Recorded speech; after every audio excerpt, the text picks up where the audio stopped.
Hello there. This is Nite-in-Time. He's like, thank you for being here. I hope you're making the impossible happen. He's like, today is me, Hunter, and Anmar. Hello, guys.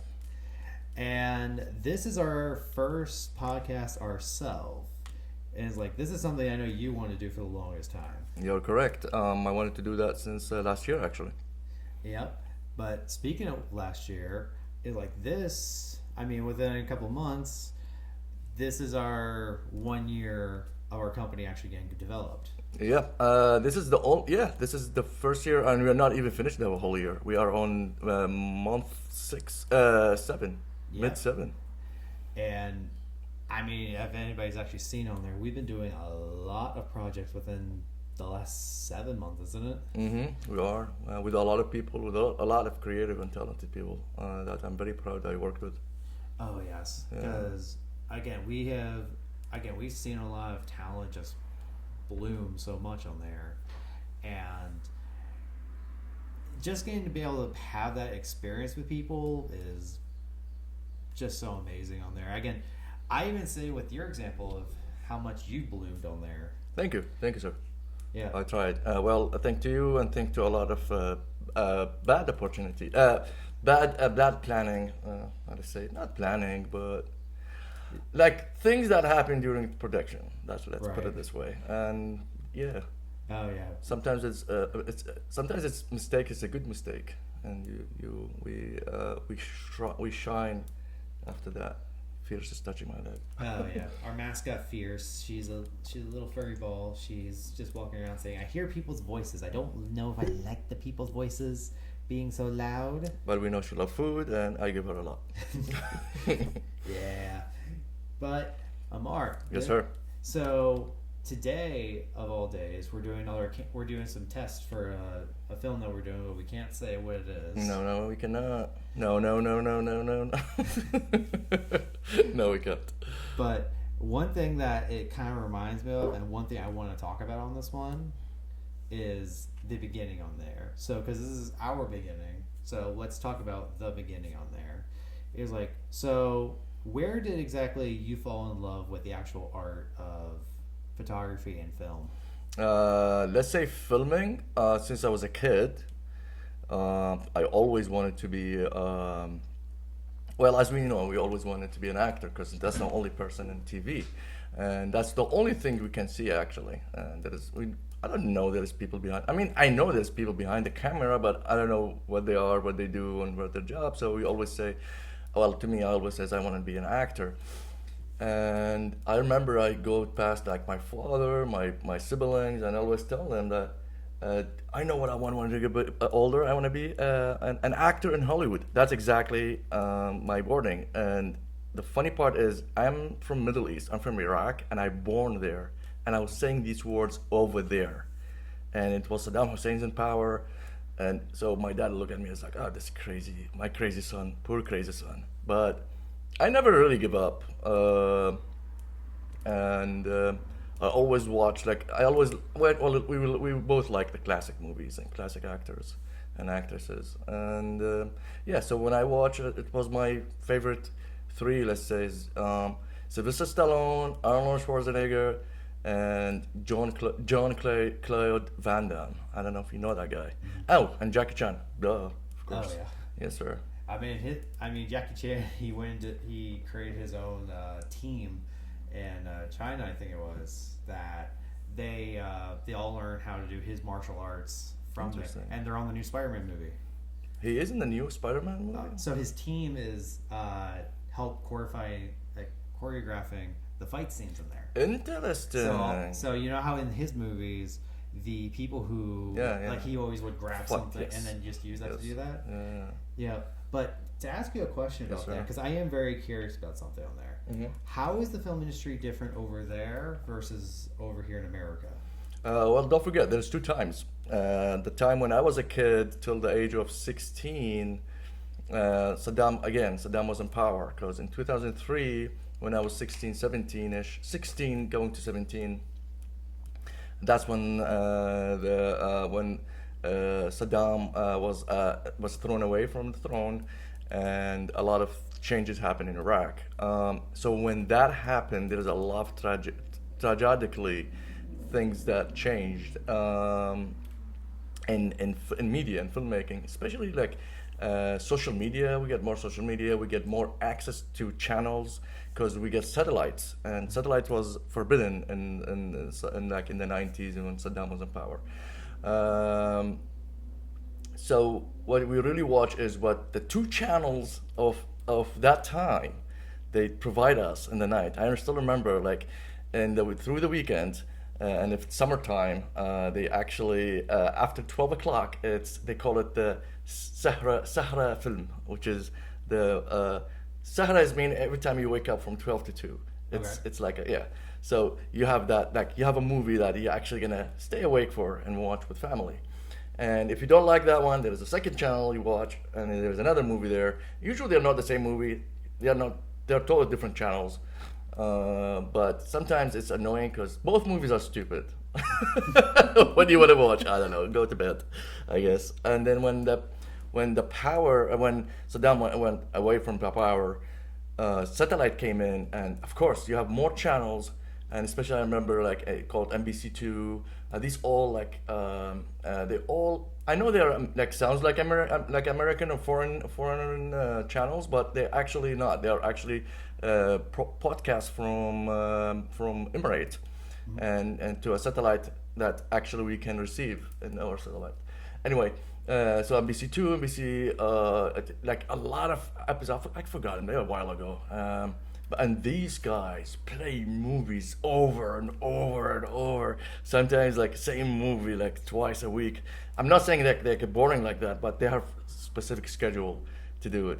And till then, when I have more access to movies, I really start to very watch a lot of movies, especially my college time. My mom used to travel. My brother was in Lebanon. My father works in the hospital, so I stay home alone, and all what I do is I watch movies, and so I think that's why I start to like more ghost movies. Right. Yeah. And again, we do a lot of horror movies, and we do a lot of like creepy stuff on there. Yes, we do. I mean, that really comes from like when I was young. I loved all kind of movies growing up. Even if they were dumb movies, I felt like these were just like movies that were like fun to watch on there. Interesting. But I've been watching. The funny thing is, I've been watching a lot of like adult movies, like rated R movies. Even if I was like, I was like, oh, what do you mean? it was the 90s, so it was that pre like, oh yeah, we're gonna like censor all this stuff first too. Correct. So you could get into a channel, and actually the funny thing was, I'm not sure if you remember Cartoon Network. Yes, I do. So Cartoon Network was 75, and then there was an adult channel. It was channel 57. Oh my god! You cannot really switch. If you have dyslexic, you're doomed. Oh yeah. It's like if you were to do it, it was like you could switch it back and forth, and you're just like, you guys need to see this. And then we have little fur ball. She's like, okay, I'm gonna talk to you guys now. She's like, I don't know if I let go of the cables, but we had so. For me, I remember my grandmother. She loved all the older movies. That's how I really like developed my love for movies. Was that my grandmother? She showed us movies like The Mummy from the 30s, and then actually, I think it was the 40s actually, and then The Mummy from the 1990s, which is my favorite movie. Yes. And then she also showed us the Dracula from the 30s. Interesting. And then Dracula in the 90s. Wow. Is this the same person from the 30s and 90s? Oh, no, that was Bram. No, it's the joke of Dracula, because they don't die. Yeah, it was. I mean, he was buried with his cape, so still. Yeah, you're right. Yeah. But yeah, so we watched, when I watched the Bram Stoker one, all that stuff, we kind of like knew it was fake. Like we knew it was fake, but then we went in and then my cousin showed me Halloween 2. He was my same age. Showed me Halloween 2 from '81. Interesting. And from there, like I was afraid of like scary stuff. Yeah. That movie afraid. But then at a certain point, up to when I was 14, I was like, okay, I think I'm okay with horror now. Okay. And then if you ask anybody when I was younger, I was scared of literally anything. Anybody who was dressed up in a costume or anything like that, I was terrified. You sound like me a little bit. I'm serious. Yeah.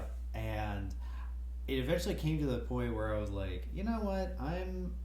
You have to, if you're afraid of something, you have to embrace it so much to the point where your brain just simply says, I'm not scared anymore. Yeah, you're right. You get adapt to it, and it feels normal. I agree. I was the same. So I'm afraid of blood. I think that's why I'm not a big fan of blood scenes. Not blood scenes, but like gore, let's say. And I'm more like like to direct like ghost and paranormal activities and stuff like that. Well, I remember on Halloween, you guys were like, "Hey, we need to make this more gory." Well, I'm not 40, so yeah, it's different. Yeah, when we were doing Halloween Noir, Yes. everybody was just like, "It's gotta be more gory. It's I gotta look agree. more." I'm just like, it's not for this movie. If we do Friday the 13th, then it's supposed to. be Well, more. we did both. And now we did both, You're right. and we did make it gory. Yes, we did, and I made sure it's gory as heck. Oh yeah, he threw a bunch of like. No, actually, it was we had our makeup artist. She had like this model head. Yeah, Put that's these Friday con- 13th. Yes, Yeah, go put ahead. this model head in there and just put condoms in there full of blood. So when the light hits it, That's it awesome. did that. But I will say this. It did not smash it properly. No. So, and I remember you got, I think it was Bobby Yes. or Jason, just like take the thing up and just like bounce it. Bounce it over and over. He was the only strong one who can lift the bike that heavy. It was 6 people, wasn't it? No, yeah, well, we were working on it 6, but he really actually did the smashing part. Yeah. And I remember do you remember what the owner was saying? I didn't know. Ron, we love you, Ron. So Ron was like, all right, she's dead. Stop. We all started cracking up. And yeah, because I think we all had that emotion of just like, she's already dead. Just let her die. Yeah. I think it was more afraid of the bike than the victim. Yeah. Well, I agree with him. And then I asked Katie. I was like, you know, she's like, oh yeah, I know CPR. I'm like, can you save her? She's like, no, she's dead. She's dead. She done. Too late, sir. Too late. But yeah, so having that experience of doing that, I think really influenced the way that we do stuff now. Mm-hmm. And personally, it's like had that. I think how much we've advanced from there is a lot better on there. So Totally agree. So my question to you about this is like when you first met me on there, is like, how did you feel that working relationship would have went? So we were talking about like when first time meeting you. Yes. Okay. Actually nothing was in my mind. I honestly was purely like I was going. You remember Misha? He's like I was trying to help. So he needed an assistant. He says, do you want to do a camera assistant? And then at the same time, he's like, I'm not paying you. And I was like, yes, please. Because I remember I told him I want to do BTS. I'll be like air. You're not gonna feel me. I'm like a breeze in the background. I'll be like, boom, boom, boom, boom, take pictures, and I'm done. But he actually felt like I can do more, and he offered me that part of being an assistant. But I didn't know it was you. And then he was like, oh yeah, knock the door. I'm not there yet. Knock the door. I'm pretty sure he was inside. And of course, he opened the door for me. I don't know if you remember. You still remember the Robert Rodriguez hat? And you were like long sleeve, like I would say, like a gray shirt. It's my long sleeve hoodies things, but it's like not technically. It's not. It's like a very thin hoodie thing. But I know what you're talking about. I was getting all the cameras set up, and when he showed up, I thought he was French. Oh, me? I was Bon nuit. I thought you were French when you walked in. And he came with a ball of energy, and I just gotta say, like, I knew a lot of people who have that energy when they first meet you. Yeah. And I was like, okay, he has that. He has a sense of like, I'm willing to do anything kind of thing. But the one thing that proved that you were not just a person saying like, oh yeah, like I'll come and help, that kind of stuff, but you're actually like, no, we're gonna do that. at one point I was like, okay, we have to. Yeah, he showed me the image right there. Yeah. You look young, really young. Gosh, yeah. Yeah. I'm not saying you're old now, but No. yeah, you look more mature. Literally, when I hit 30, my body was just like, okay, you're old now. Your knees are gonna hurt worse. Your eyes are gonna be terrible. You can't remember anything. I'm sorry, man. I cut you off. Go ahead. You're all good. But yeah, so we had. So as soon as you did that, I was like, oh yeah, we have to move this thing. You literally just jumped and was like, okay, and you just moved the thing. Oh my god, I don't remember that detail. Okay. The way I could tell, it was just like, oh yeah, because a lot of people, when you tell them like, oh yeah, we have to do this thing, you were not that type of guy. Go like, okay, I'm gonna wait until direction is given to me. Yeah. You were like, no, I'll get it done. Yeah, you're right. I have that mentality. And then when you said you were actually ex-military, I was like, yeah, that makes sense. Yes, sir. Yeah, I don't remember. You're right. I have that habit, and that actually did a lot to my career in all ways. And yeah, I remember you came to me, and you know, remember what you said to me? Go ahead. You were like, "Do you want a job?" Yeah, I think it was. I can't remember. Was it Levita's movie? No, it was Misha's. I love Levita, but no, it wasn't. It was Misha's. Oh my God, I forgot the names. Was it the one thing we were Drugs and Candy? No, I forgot the actor's name. The other actress. No, I'm terrible with names. Melissa, but I forgot her last name. And the guy I just showed you, what's his name? Kaz. Kaz, yes, Kaz. Yeah, and Kaz. These guys. I think the producer and the writer and the director was Misha, right? So. You know more details. So, I mean, I'm not gonna go into specifics because you know, I still got a contract there on there, but I was tasked as the director and cinematographer, and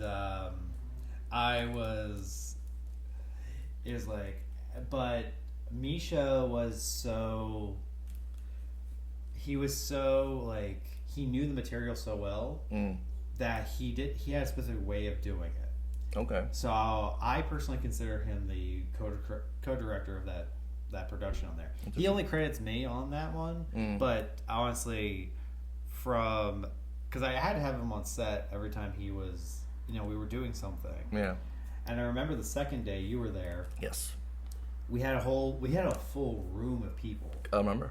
We had a full room of people, and Misha went off to go do something else on there. And you know, again, he was doing producer stuff, and he wasn't there. I'm just like, okay, well, I'm gonna get the next stuff ready, and I was like, he wasn't there, so I was like, okay. And some people have to start leaving because of like, oh my god, that kind of thing. Interesting. I remember you had a scene in there. You were the janitor. I was. Oh, you're talking about that one. That day 3, no? That was day 3. Yeah. That was second day. Second day you were there, but day 3. Correct. To you in general. Yes. I remember that. I was a janitor. I remember Misha came to me and he's like, "Hey, can you help me with this?" There was a drunk guy that he's supposed, like his dad owns the building or something, and he was disturbing everybody. Do you remember that person? He was tall, young guy. I think he came in drunk or something. Yeah, exactly. Yeah, he was very tipsy. I do remember, and you actually escorted him out. Yeah, I did, but not at the beginning. Wasn't friendly. Oh no, because I remember everybody was, because again, the thing about Anmar that nobody knows unless you know him, that kind of stuff. He's one of those guys that he doesn't mind bound to kick somebody's butt. No, he's that guy. He's like, listen, if something has to go on, I will get like. I'm on. Even if I know I'm losing in that one. Yeah. Well, because I'll give it a try. Because I remember we went and did when we did Friday the 13th. We had the guards right there. Like we had the thing, and they gave us permission to shoot there.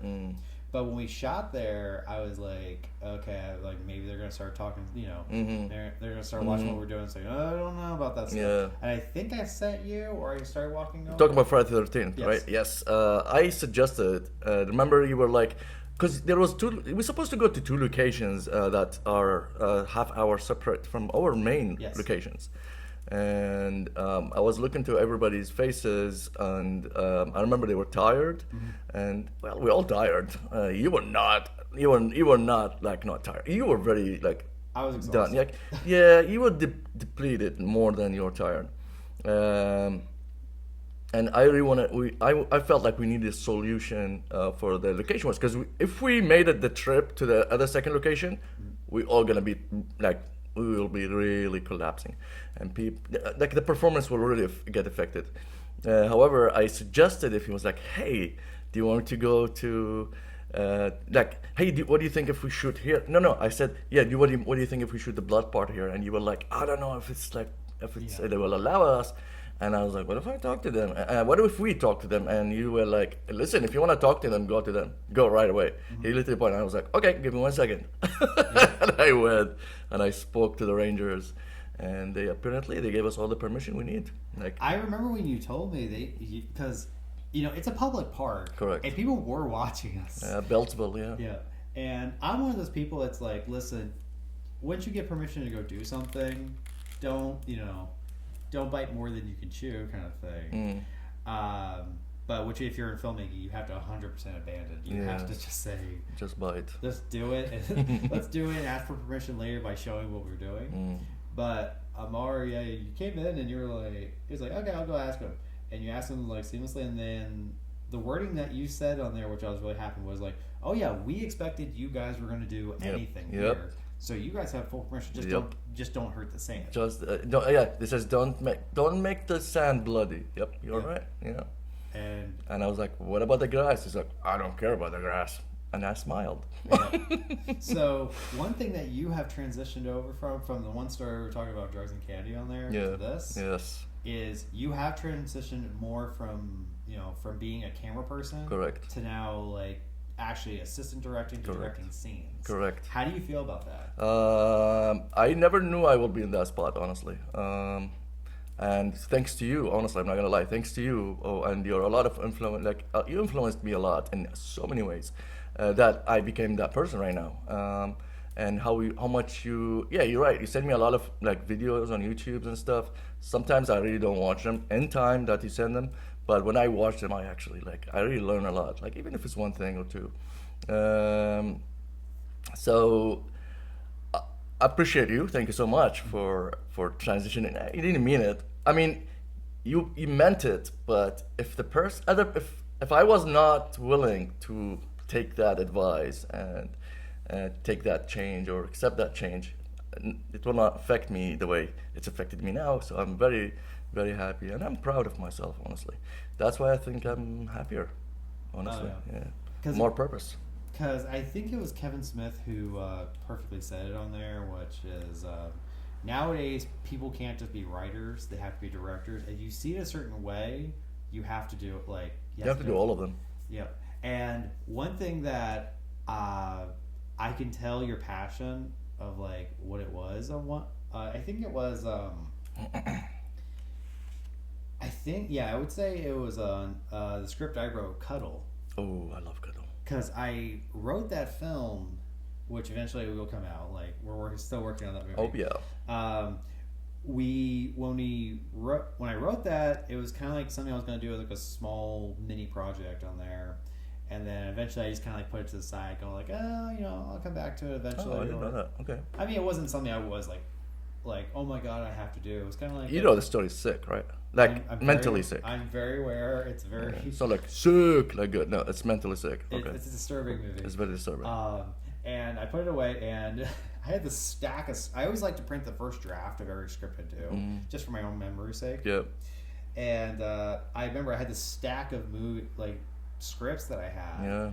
And then you were in my room one day, and I'm just going like, oh yeah, I wrote that, I wrote this, I wrote that, and you're just like, what's this about? I was very intrigued by the title. And I think I gave you a synopsis for it, and you took like 5 of my scripts. Correct. Which, by the way, you saw them in your room. I still have them, yeah. And I read most of them, yeah. Yeah, he has a bunch of my scripts in his room. Yeah.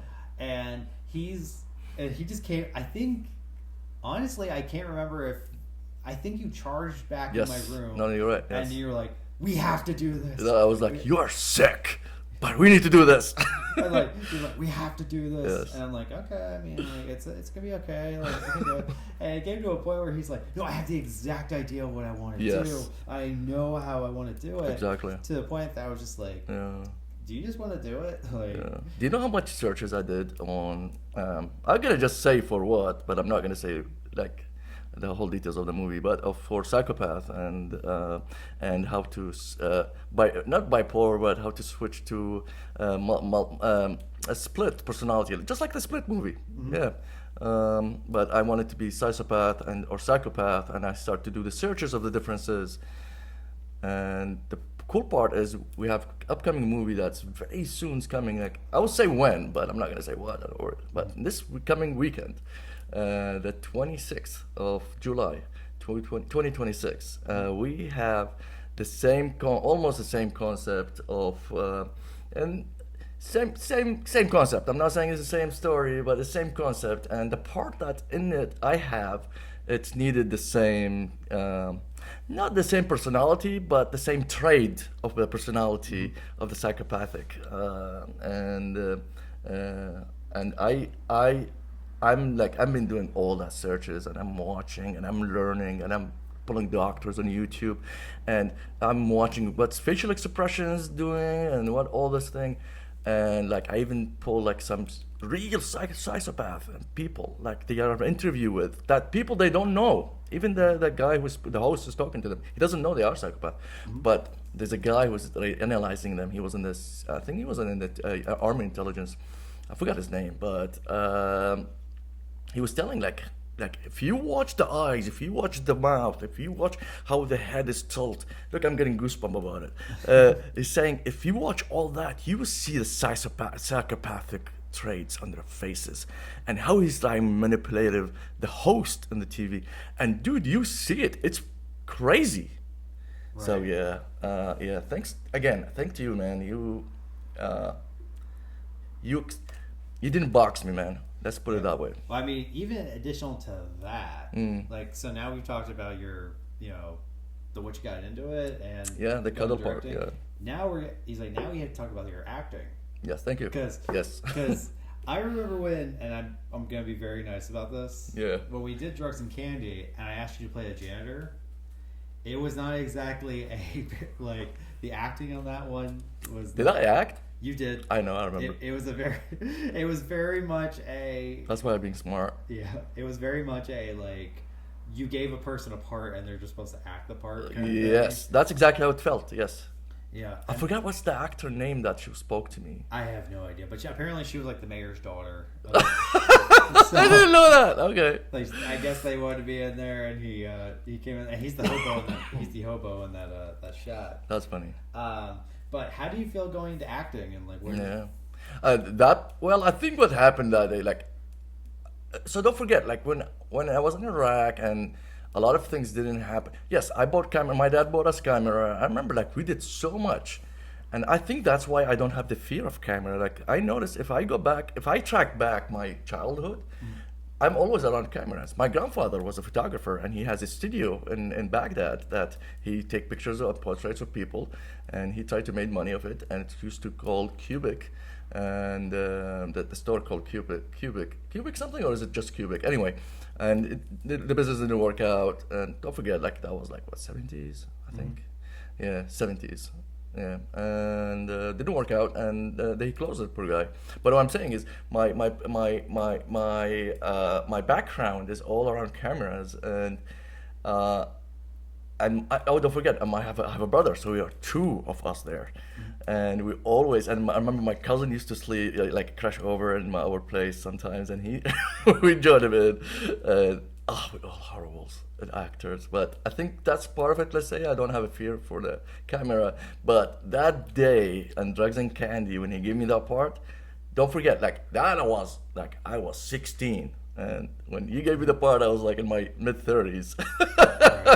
So let's say that's why I think, but I love it. I love the experience, but that's why I was like hesitating a little bit. I'm trying to think, what was your first acting part on there? I think it was in Luke's film, wasn't it? Like paid one? No, I mean like recently, like. Recently, yes. Within the first 3 years. Well, the first 3 years, yeah. So don't forget. So Drugs and Candy, he gave me that. He gave me two parts. The dragon part, which is my head was covered. I didn't give you that one. Yeah. That was a Misha thing. Remember? Yeah. That was a Misha thing. I could tell you that right. If you have to watch the trailer, yes. and there's a reason why his It's hilarious, but it's like this. There's a reason why the tagline of that movie is "This is not normal." yeah, absolutely not normal. There's a dragon, the Chinese dragons, and I supposed to put it on, and I did a move that Misha loved, and he was like, "Please do it again." When I opened the mouth, I don't know if you got. And then you shake your just head. I shake my head and I just go, but I don't know, like, in the I took 3 takes. The first one was perfect. The second and third were horrible. Yeah. I don't know what I was simply doing. Like, I remember editing that look film. open mouth, shake head. Yeah, Yeah. I'm sorry. I'm sorry, Hunter. I put you in that spot. That wasn't me. That was me. That was Misha. He saw that dragon thing and he was just like, "Yes, this." Yeah, this I think it's funny, but yeah. So you went from that Yes, sir. to To a lot of parts you gave, So, because the movie we did after that was Stalking and Stalker. Stalking. I'm just remembering that. Yeah. And I remember because I hadn't written in about like 2 years at that point. At that point, I was just shooting a lot. Yes. And I wasn't writing, I was just shooting. Oh, I didn't know that. Okay. And a lot of projects I was doing was just like, like if I was going to shoot something, it was like just meet with a friend and then shoot something and then that was it. Interesting.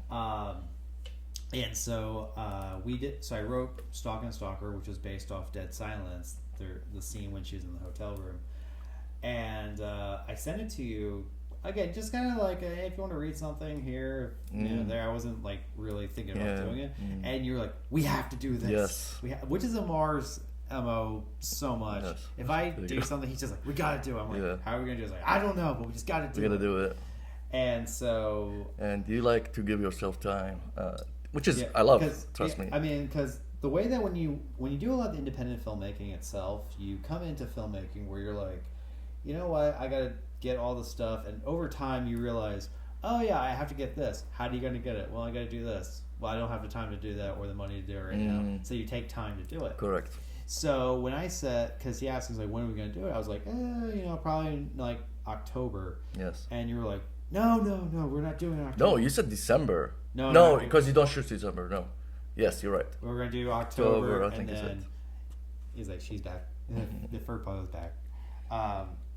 So we were gonna do October. Like we were gonna do October. And you're like, no. And it's like we were in like June. We were May. May, I would say. Okay, we're in May. But no, it was. I think it was June. June? Because the reason why, because I remember, it eventually came to the conversation. Maybe beginning of June. Yes. Because one of the actresses that I wanted to get for it, I knew she was not available. Emily? No, Tina. Tina. Mm. Yeah, she was not going to be available until. She wasn't going to be available until like specific time. She like, put. Yeah. So I was like, I don't know if she's going to be able to do it, and you were just like, I said probably the end of the month is going to be like when we can do it, and it was like, and I was like, I was very upset because you wanted to do it in October. Honestly, I was I was disappointed too. Like, what? Like, no. To be fair, you're upset if I have to take time to do something. Yeah. You're like, no. We got to jump right into it. Yeah, but and then so we did it. Yes. We did it, and it turned. I mean, that was your first director of photography credit. Yes, too. my first DP. Yeah. Yeah, because you had a specific way you wanted to do it. Cool. Specific angles. And I will not lie to you. I was hoping you were going to use your camera for that movie. Oh, really? Why you didn't tell me? I was just hoping you were going to do it when we switch over, but you're like, no, I want to use your camera. Oh. I said, if it was me now, I would say, let's do my camera. No, I know now. That's weird. But, yeah, okay. I love your cameras. Your cameras are amazing. Tell me again, what's your cameras? My camera, my main shooter is the Panasonic GH5. Yeah, and I used to shoot tripod a lot of times. And after I did a couple jobs. That's why I love tripod shots. Yeah, right. So after I shot that, after a few times, some of my clients were like, "We want handheld look. We want the handheld look." So which one do you remember? That was. Sorry, my cat is like rushing around. So his cat wants to speak. She hijacked the mic. Yeah. So we. So it was Levita when we did Red Light. Interesting. And when we did Red Light, she. Because the previous project we did a tripod, but I can tell the way she wanted to move, it wasn't as fluid. like with a tripod, you're stationed down, like you're locked down. Yeah. And unless you get a dolly, you can't really do anything. Yeah. So I could tell you needed more fluent work, and the only way to do that was handheld. Correct. And the camera we were renting, which is the Canon C70, you had to do you had in-body stabilization. So I was like, okay, we'll do that. So when we going to do that, she was like very apprehensive, but then I did it, and she loved it. And from there, she was like, "Oh yeah, we're just gonna do everything handheld." And then I did a music video right after that, and the guy was like, "No, I want handheld shots on there." We're Interesting. Like, so from there, I just kind of switched over to handheld. Although I will say for red light, because I had a shoulder rig on there, and the handles were like right up where your chest was, like higher up on your chest. Like, do you remember the project? It was red light. Oh, red light set. Okay. It was red light, and the camera was so heavy that I'm not joking. My forearm on my right hand side went numb. Oh my god. For 2 months. Oh my god. Like I could not feel anything. Do you remember what was kind of camera? Like it was your camera? No, it was a Canon C70. Okay, and tell me what was the attachment on it. It was just a shoulder rig that we have over here. Oh, the one you have. But it was the small handle. It was those are horrible. So you had to shoot it like this. You had to shoot it right up where you're. Didn't we shoot that Halloween with that? We didn't shoot Halloween with the. We did. Yeah, you're right. We did shoot Halloween with that one. But to be fair, the GH5 was smaller than smaller than the Canon. So that thing was heavy as all hell, and I had to. I was a bit. So that was extremely interesting. But now I'm trying to think about what we were talking about before that. But so we should say when we did Stalk and the Stalker on there. Correct. You pushed for that. Correct. And when you pushed for that, eventually you were like, we got to submit this to Allentown Film Festival. Yeah, that was one suggestion. Yeah. And we won Best Horror Film. Yes, for that we applied for movies exactly. So Allentown Film Festival is it's a festival that collect all the indies filmmakers, documentaries, even music and foreign movies, apparently. And they collect all the people who's. So in Allentown, when it happened in Allentown, so it's Allentown or the surrounding areas, it was Lehigh Valley County, and apparently everything else, because a lot of people from California and Florida, they actually applied their movies. In Australia. In Australia, yes, you're right. I remember. I remember one of the movies that with the zombies. Remember when I looked at you like, oh, we doomed, like, they're so good. We looked at that. We looked at the lineup, and I was like, we're not even gonna get. Yeah, it's not like I was like, I'm glad they just call us for that. And I remember I was sitting eating. Remember I was hungry, and I was eating. And you, I think, with one of the lead actress, Tina, you were outside. I forgot for what reason. Anyway, and I remember one of the guys, like apparently he was like the director of Allentown Film Festival. He was looking for us. He was like, "Is the Stalk and Stalker guys here?" I was eating and I heard it. I was like, and he was like, "Oh no, finish your food." So I didn't know what was going on, but yeah. When I submit for movies, I remember they send me 4 emails. 3 of them rejected, 1 of them accepted, which is Stalk and the Stalker. And I remember how I told this story. We both didn't know how to feel about it, honestly, because there was a lot of people there. Yeah. And like a lot of people attended. Like I'm not saying a lot. Like we know, trust me. The people we know, they are like, yeah, we have a couple of them, but a lot of them strangers. Oh yeah. Do you remember the people like they started applauding for us? And like we had some people there, and even one of the actors recognized one of the photographers there. Oh yeah, like I think she when she posted that she was going to be there, then people started attending. But when we got there, and like again, they're starting out the winners, and we're like, oh yeah, we're gonna. I remember. I was like, oh yeah, we're not gonna win, but we're gonna at least. Like at least they did. They said our name, and they played it a little bit, and we were like. Remember, it was a good feeling. And so when we won Best Horror, because there was another guy who won Best Comedy, wasn't it? Horror comedy. And then we won Best Horror Film. What was his name again? Oh gosh, I remember. I posted a picture on our website too, and I cannot tell you. I'm terrible with names. I'm not, but I'm really good. But this guy. Anyway, really good guy. We went down there, did the interview, and the guy. This is funny, and I don't mind this, but it's always funny when people do this. It's that again, I directed it, I wrote it, and then all that kind of stuff. But everybody, like the first person they go to, because of your personality, like how like high the personality, they're just like, "Oh yeah, Mar, how did you do the film?" Right away, this human director. I mean, you were humble enough to say, "No, this guy was right here." Of course, he did it. I will not take credit his own way. And again, I appreciate it. It was like, I was like, "Oh yeah." Like. But do you remember like what happened? Like, so they were like, "All right, we need now let's people who won like the best horror film and best horror comedy film is." Stalking the Stalker and the other movie, I forgot what it's called. And I remember because we were both sitting on different edge of this seat row. Were we? Yeah, so I was like sitting on the left end, extreme left end, and you were extreme right. Yeah. And I remember like I looked at you like that, and you were like. And I was like, let's go. Remember, like, because he's like, come on to the stage. Remember where they called us? To the stage? Yeah, I remember. Yeah. And we walked down. I swear Tito was just like, I'm not going. Yes, Gina was like, I'm not. I was like, so I was like really, I was like the first one there booking it. And but we got a seat and oh my God, the light was on our faces. Oh yeah. But oh my God, we got nominated, man. It was nice that we like getting that feeling on there. My grandfather, we got a. What did they give you? I forgot. It's in the picture that's on our website on there, but we have it where it's this. We got it was a photo with the name on it. Come on, tell me more about it. What do you mean name on it? And we had It says Stalking the Stalker. Yeah, it was like the best director of horror film, Hunter T. Candelaria. And then it had and then we also got a medal, and my grandfather has the photo.